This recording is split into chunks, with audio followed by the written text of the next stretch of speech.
In today's video, I'm going to show you a methodology for training that's going to help you get fit and healthy in less than 30 minutes a week, 3 to 4 times a week. So if you're interested in getting into great shape, building muscle, burning fat, improving your posture and being pain-free, and you don't want to spend loads of time in the gym or you don't want to spend hours training, stick with me now for 30 minutes. I'm going to show you exactly how to achieve that. The excuse that most of us tell ourselves when it comes to struggling with our fitness is, I just haven't got time for the gym.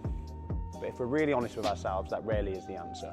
More likely, we've tried fitness before and we got stuck because we either didn't have a clue what we were doing or we didn't have a plan aligned to our goals, so we ended up just sitting on a bike or a running machine and got pretty bored pretty quickly. So what most fitness trainers and professionals do is they'll give you a load of workouts at this point, and then what happens is you've got something to do, but you don't actually know long term how to keep yourself fit and healthy. You're just reliant on people giving you workouts. So we're going to do something different today. What I'm going to do is I'm going to show you the methodology of how you train so that you actually understand exactly what you need to be doing, and then you can make it stick long term whether you choose to listen to my workouts or anybody else's. Okay, so if you come over here, let me talk you through the 3 essential components that you need to actually be fit and healthy. And this is really important information for you to understand. Come a bit closer, because what happens with most people is they only train in one of these and then they're not actually able to stick at their health and fitness because they get issues. So let me just break this down for you, and I think you'll see this as a massive aha moment. So we've got 3 key components that your training has to have for you to be healthy, for you to be fit, and for you to be able to stick at that long term, regardless of your age, shape, or fitness level. So at the top we've got mobility, and this is also commonly known as flexibility. So this is your range of motion around your joints. If you ignore this, if you don't incorporate this into your training, your posture is going to be off and you're going to get pain and potentially injuries. So if you're just doing one element of fitness but you're neglecting your mobility, you're going to get issues. Okay, the next area is our strength. So our strength, and often people when they think of strength, they think of bodybuilders in the gym and doing loads of weights and being big and muscly, but everybody needs strength. Regardless of your age, shape or fitness level or goals, you need a level of strength just to pick yourself up off the floor, to carry everyday objects, to be able to carry your shopping, pick your kids up, etc. So when we look after our baseline of strength, that enables us to train better because we've got a basic level of strength, and again it enables us to avoid injury, and it also prevents things like osteoporosis, which is where our bones get weak and we get issues coming from that. So a good program for health and fitness should incorporate strength as well, whether your goal is to be big and muscly or not. And then finally, cardiovascular or CV. Now this is what I think people commonly think as of the whole of fitness, so having a level of cardiovascular fitness. Now your cardiovascular fitness is really important, and what we mean by that is your heart and lung capacity. So your ability for your heart and your lungs to distribute oxygen and enable and fuel your muscles essentially. So the better you are on your cardiovascular, generally speaking, the healthier your heart and lungs are going to be, and that's going to come over to your muscular endurance as well.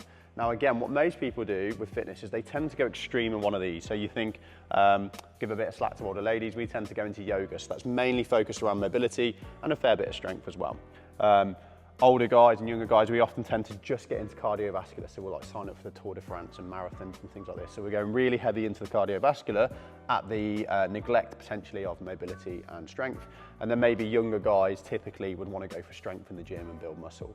But if we just want to be healthy, if we just want to be fit, we need a balance across all 3 of these. And when we've got all 3 of these, when we've got a basic level of mobility, a basic level of functional strength, and a basic level of cardiovascular health, that's when we're really healthy, and that's where we don't get injuries, we're not as a high risk of being in pain with our training, and we're much more likely to be able to be healthy and be fit long term. And the great news is that to have a balance across these 3 areas is much easier and much less time consuming than it is to be an extra high level athlete in one of these. So a basic level of strength doesn't require the same amount of training that a bodybuilder needs.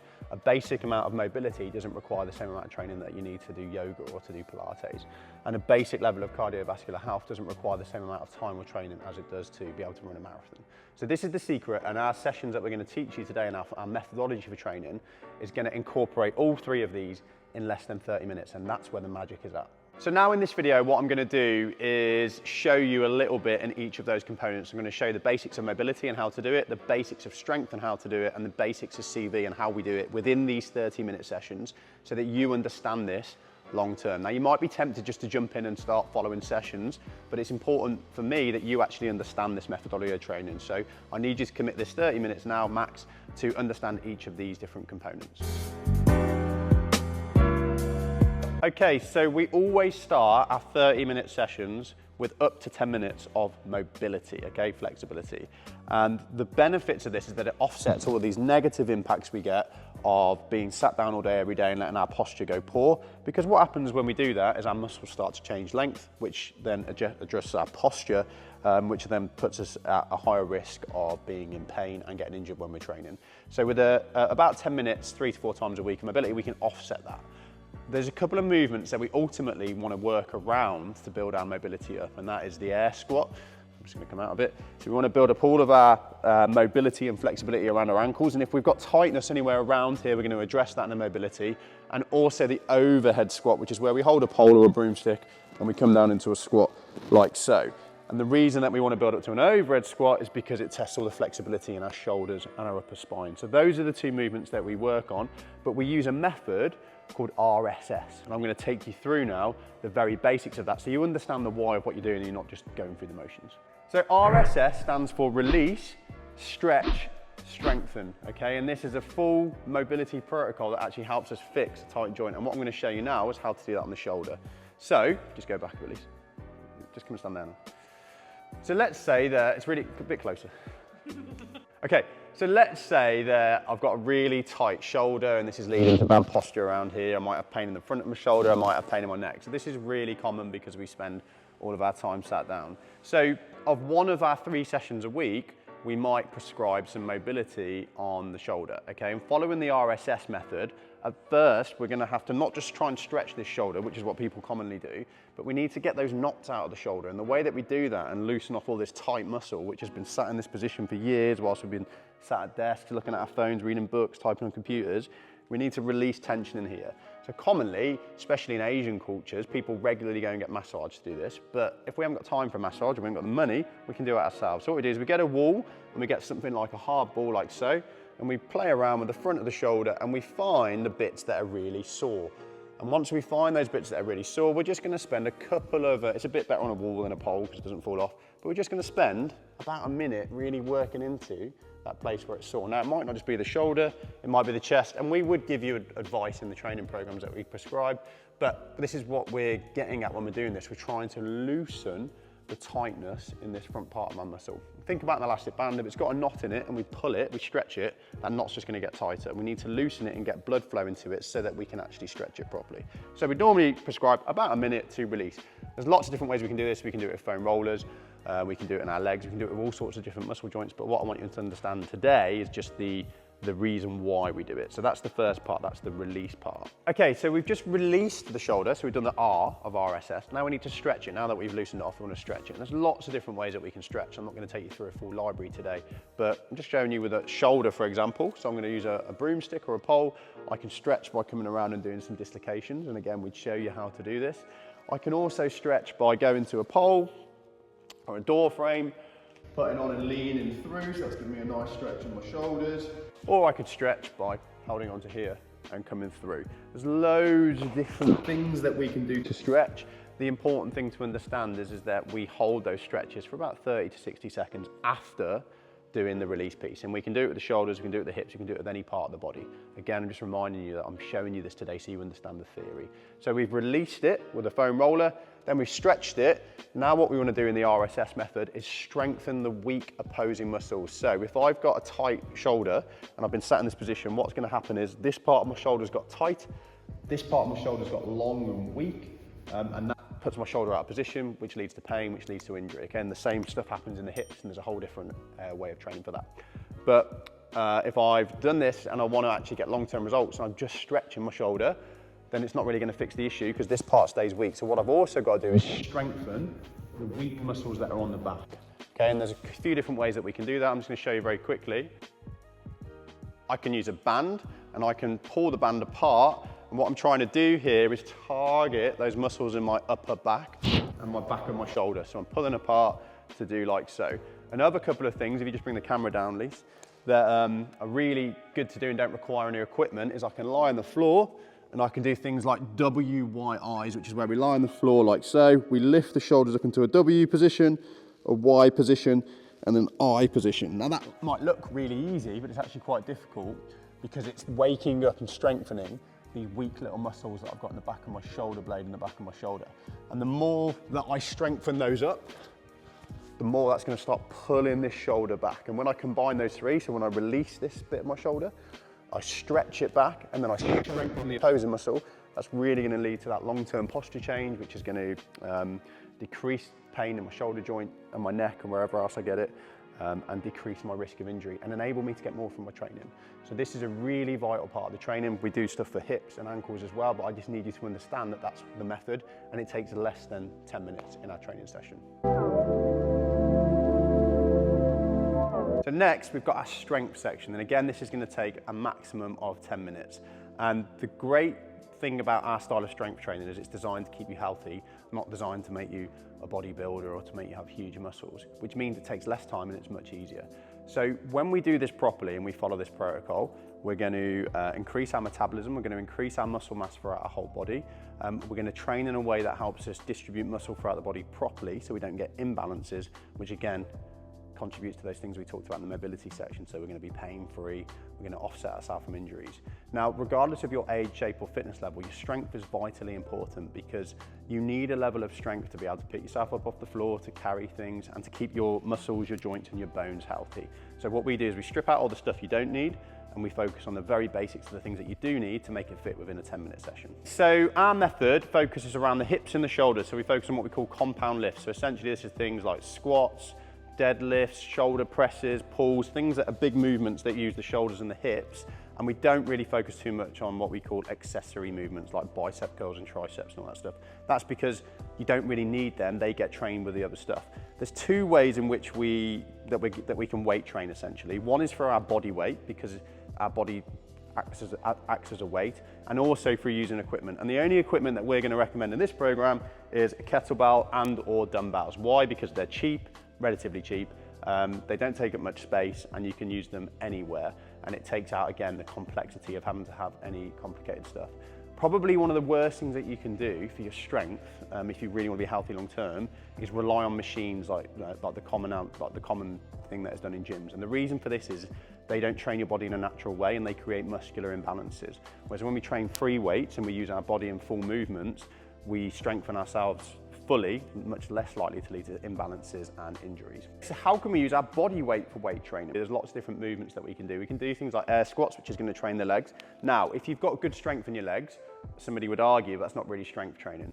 To an extent, they're right. If you can do kind of 15 reps piece of cake, you're not really getting strength training benefits from that. You're getting more muscular endurance benefits from it. But if you're good in your strength in your legs, there's still ways that you can train them with your body weight. And we can do things like pistol squat progressions, which is where we take one leg out of the equation and focus on the other. And now what we've done is doubled the weight. And even somebody that I train quite a bit and I squat and stuff, that's going to get quite challenging for me quite quickly because I'm now doing one single leg. So there's loads of stuff that we can do. We can do lunges, which is more single leg, reverse lunges, forward lunges.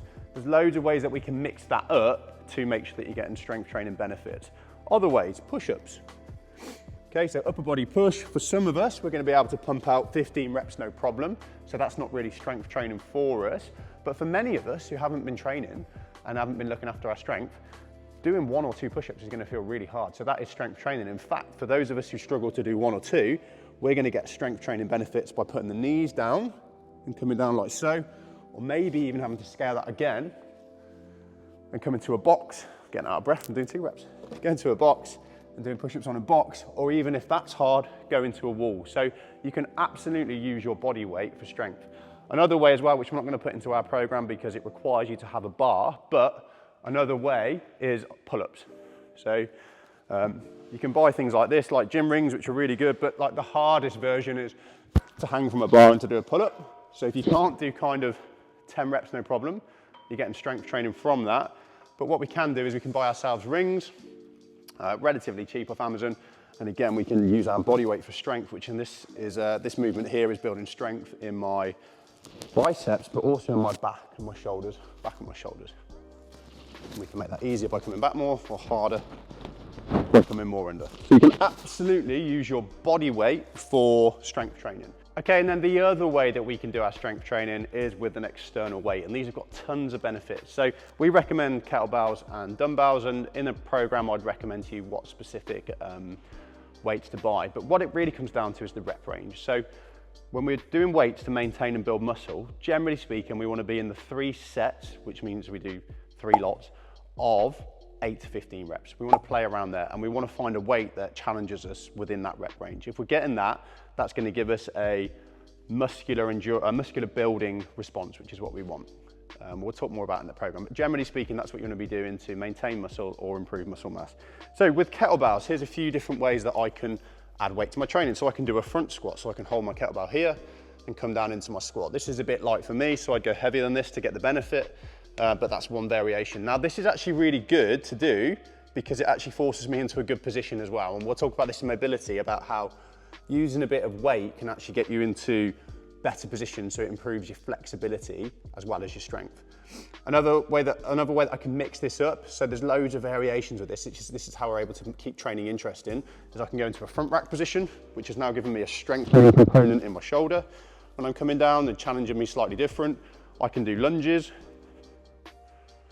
instead of front squats, or I can do, if I'm feeling flexible, I can try really difficult movements like overhead squats. Lisa behind the camera's laughing because she knows how hard it is, but I can try an overhead squat like so and mix it up that way as well. So there's loads of ways of training the lower body. Upper body, I can do shoulder presses.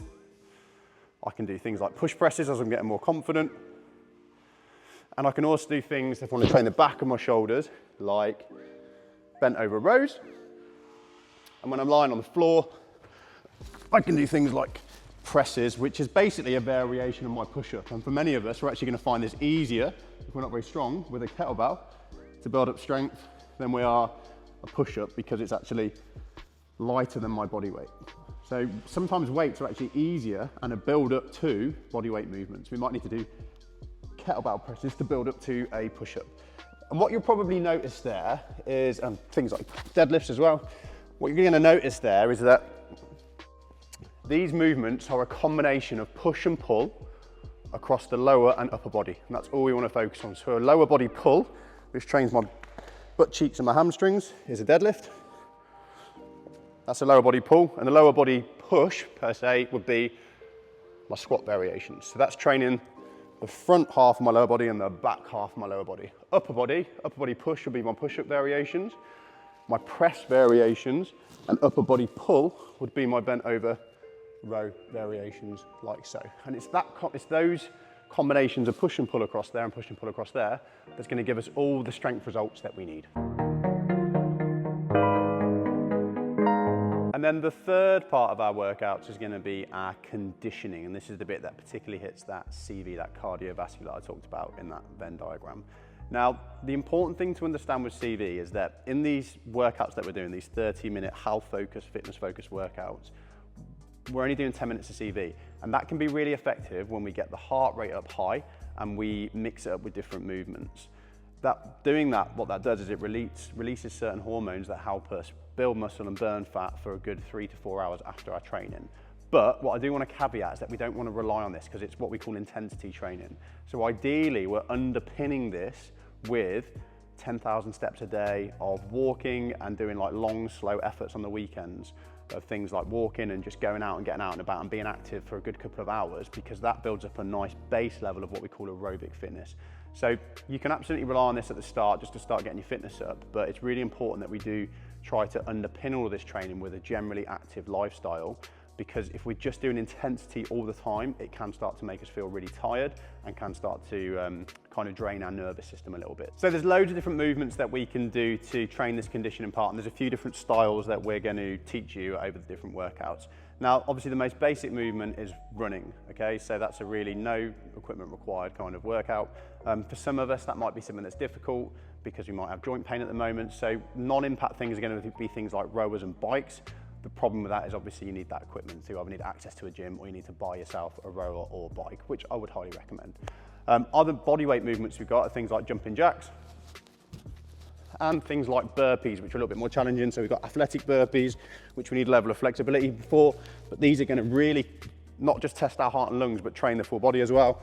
And then we've got full range burpees, which is where we come down to the floor and then jump up like so. Other movements on top of that, which are really good for conditioning. Skipping's a really good skill to master because it adds in a level of coordination as well, and it's cheap. You can get a skipping rope for less than 10 quid, and we can do things like single skips,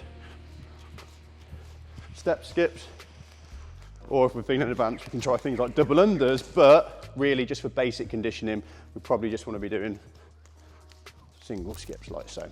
So when we're doing one movement, like running for example, we're going to throw different things in there, like how far can you go in 10 minutes? And if that scares you, don't worry. If you're going to struggle to run for 10 minutes, perhaps your goal is at the start, how far can you run without stopping?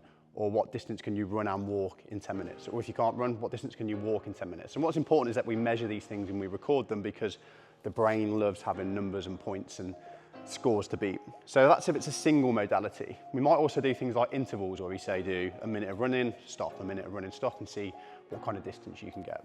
But what we also do to really make conditioning powerful in this short 10-minute window is we do mixed modalities. So we're going to mix body weight movements and strength movements in with conditioning to get a really full body, high heart rate response, and also condition the muscles at the same time. So that might look like 10 minutes max rounds. So we record each round, and we're going to do a 100-meter run. But after every 100-meter run, we're going to do 10 kettlebell swings, and these are movements which we'll teach you and show you how to do, but 10 kettlebell swings, which is, I'm not going to go into the details now, but when it's done properly, it's actually a hip movement, not a shoulder movement like a lot of people do when they pull up with the shoulder. So you can see that I'm snapping my hip, and it's floating up, my shoulder's doing nothing.